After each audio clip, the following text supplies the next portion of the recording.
गणपतये नमः। ओम गम गणपतये नमः। ओम गम गणपतये नमः। गणपतये नमः। ओम गम गणपतये नमः। ओम गम गणपतये नमः। अन्य घर में रहने लगी। सुशीला पति गृह में ही रहती थी।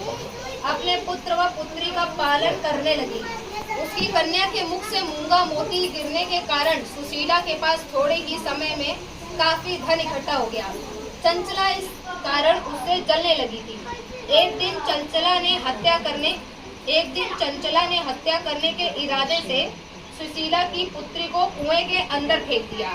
उस कुएं में गणेश जी ने उसके जीवन की रक्षा की तथा बालिका राजी खुशी अपने माता पिता के पास लौट आई। यह देखकर चंचला के मन में वो बेंच पे जोर न दिया, बेंच पे चढ़ के जोर न दे, बच्ची ने ठनक दिया सब बरसात होगा न थी। अतः उसका शरीर दुर्बल हो गया। इसके विपरीत चंचला कभी भी कोई उपवास नहीं करती थी। वह सदैव ही पेट भरकर भोजन करती थी। कुछ समय के बाद सुशीला यहाँ सुंदर लक्षणों वाली एक कन्या का जन्म हुआ। सुशीला के यहाँ और चंचला को एक पुत्र की प्राप्ति हुई।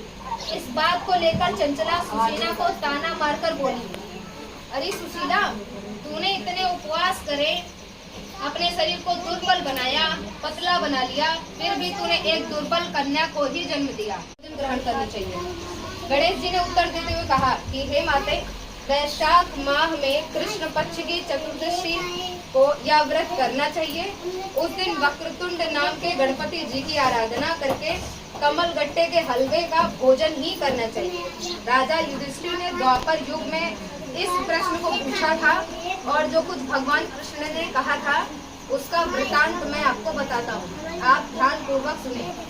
कृष्ण जी बोले, प्राचीन कालीन समय में रतिदेव नाम की प्रतापी राजा हुए थे। जैसे अग्नि तिनके के समूह को भस्म कर देती है, वैसे ही वे अपने शत्रुओं को नष्ट कर देते थे। यम, कुबेर, इंद्रादि उनके मित्र थे। धर्मकेतु नाम का एक श्रेष्ठ ब्राह्मण उनके राज्य में ही निवास करता था।